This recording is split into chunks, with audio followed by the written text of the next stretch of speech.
Real respect is not earned through noise, performance, or dominance. It is forged in silence when the storm comes and you remain unshaken. You've seen it before. Someone enters a room, says nothing, and yet every head turns. It's not beauty. It's not fame. It's presence, rooted, home-centered, immune to chaos. That quiet gravity cannot be faked because it's built on self-command.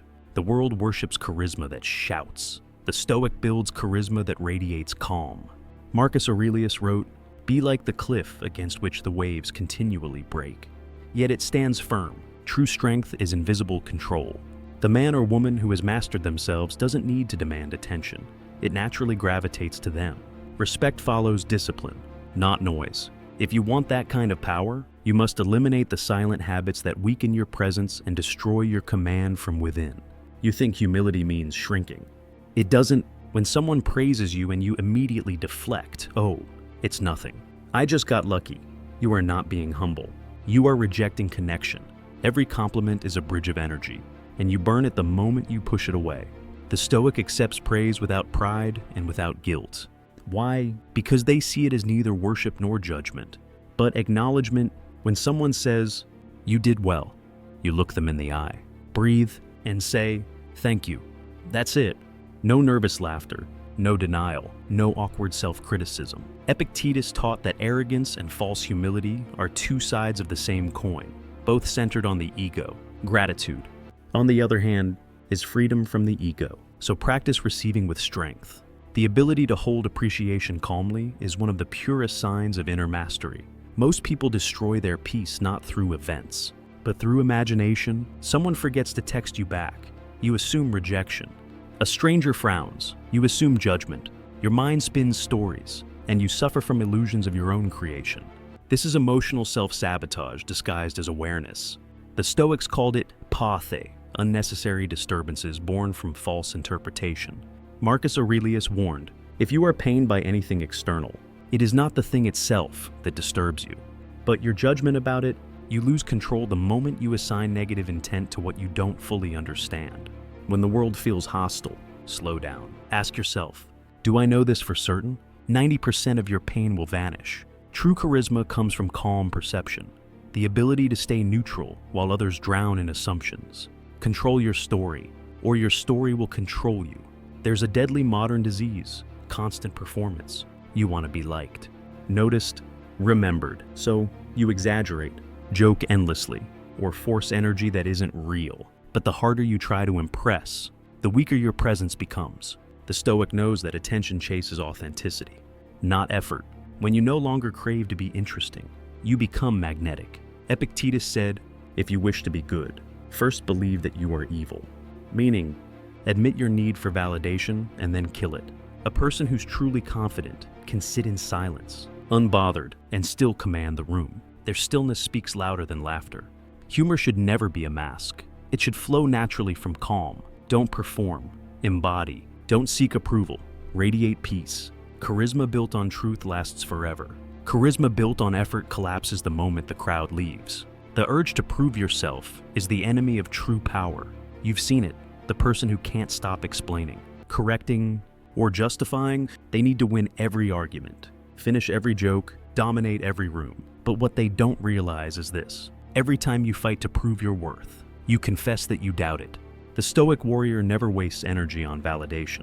Epictetus said, "The more we value things outside our control, the less control we have." You don't earn respect by forcing it.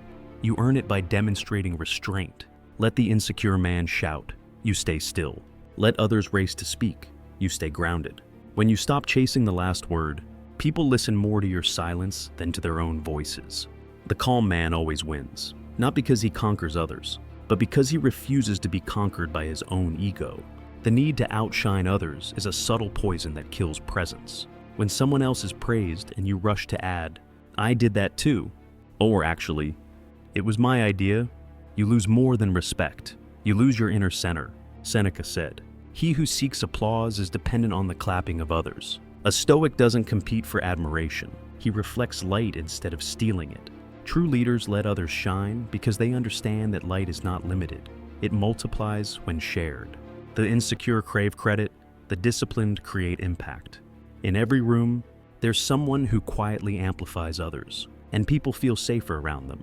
That's charisma born from strength, not desperation. Remember, you cannot control who gets noticed, but you can always control how you respond. Praise others freely, and the world will remember you as the one who made it safe to succeed.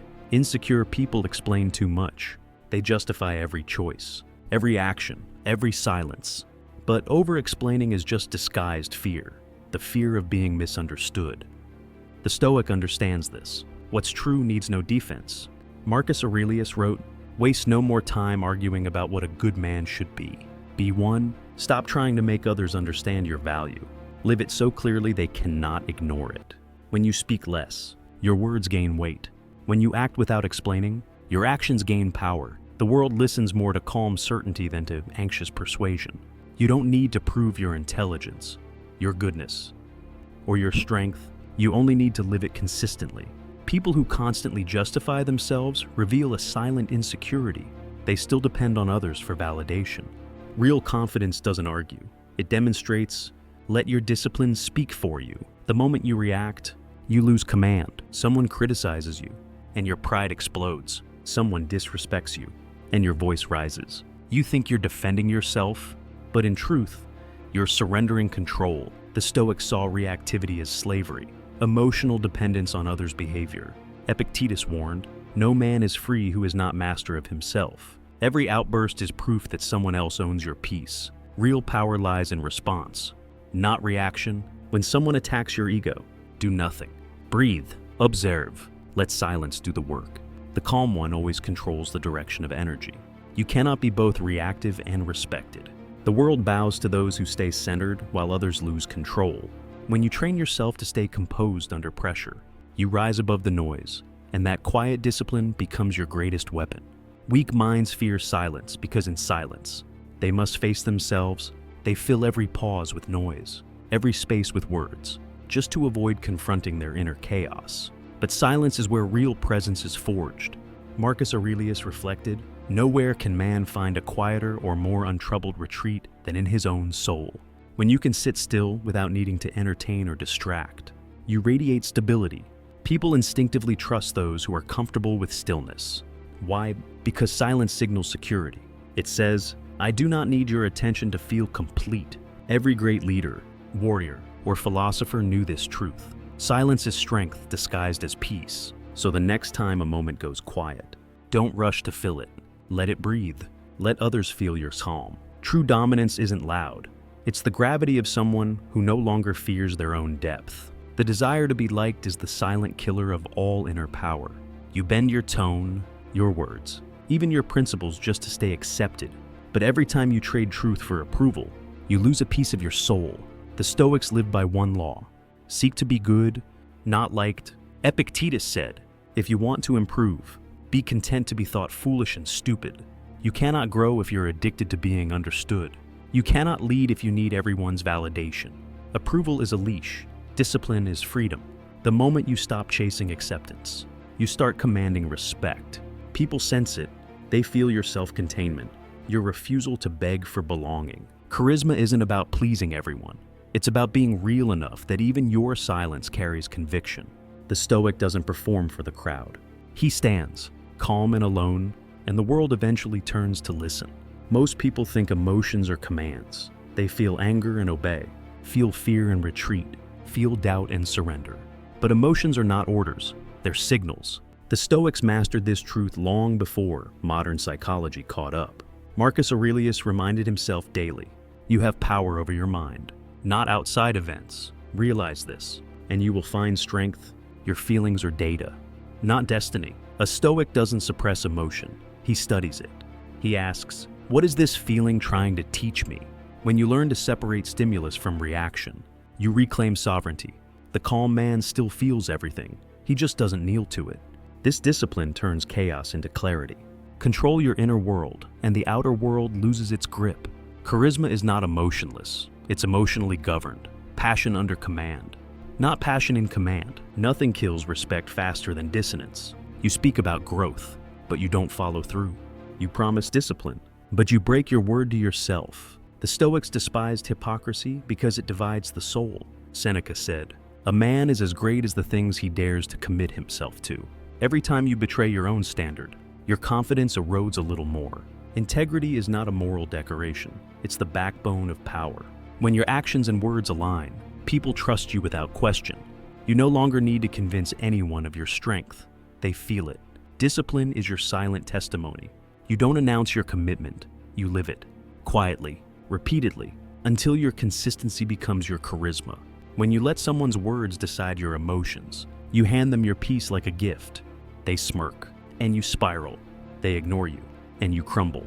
But understand this, no one has the power to disturb your soul unless you give it. Epictetus said, "It's not the things themselves that trouble us, but our opinions about them." A Stoic doesn't allow other people's storms to enter his inner weather.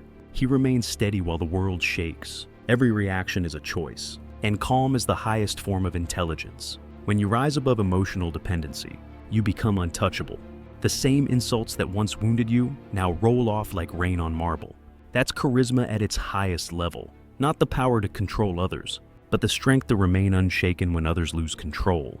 In a world addicted to speed, stillness is rebellion. Most people drown in motion because silence exposes the truth. They don't know who they are without noise. But the Stoics treated reflection as sacred. Marcus Aurelius wrote every night, not to impress others, but to examine his own soul. He asked, "Where did I act with virtue? Where did I fail?" That nightly audit is the forge of discipline.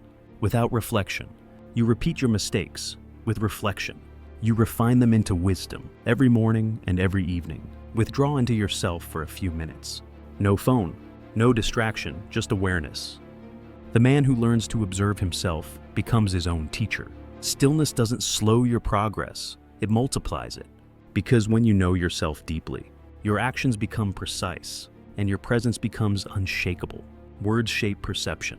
Speak carelessly, and people will feel it. Speak with discipline, and your presence sharpens. The Stoics trained their speech like warriors train their blades.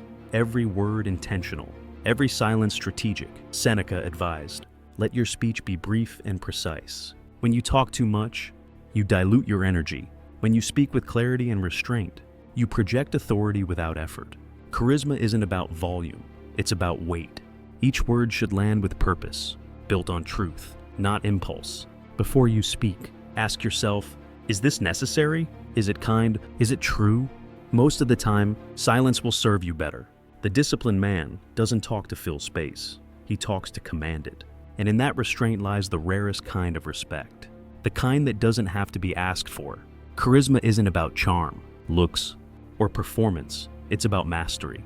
It's the aura of someone who has tamed their chaos, disciplined their impulses, and anchored their emotions. The Stoic doesn't seek to appear powerful, he seeks to be powerful, calm in storms, firm in truth, unbothered by noise. When you stop chasing respect and start living with integrity, the world will notice without you asking. Now remember these lessons. Receive gratitude with strength. See clearly before you react. Stop performing for validation. Speak less but mean more. And never let emotion dictate your peace. Respect doesn't bloom in noise, it blooms in stillness. Power doesn't come from pretending, it comes from presence. Become the one who no longer needs to prove anything. And you'll find that everything you once chased now moves quietly toward you. That is Stoic charisma. That is unshakable power. Before you leave, remember this. Every day, life will test your calm, your focus, and your self-control. The true Stoic doesn't wait for peace. He creates it. If today's message awakens something in you, don't let it fade. Start small. Choose one habit from this video and live it today, not tomorrow, not someday, today. Real change begins in silence, in the choices no one sees, and over time, that quiet discipline becomes the power everyone feels. Share in the comments what part of this message spoke to you most. Your insight might guide someone else's journey too. If this video brought you value, leave a like, subscribe to the channel, and share it with someone who's walking their own path of growth. Together, we build a generation of calm minds and unshakable souls. Thank you for listening.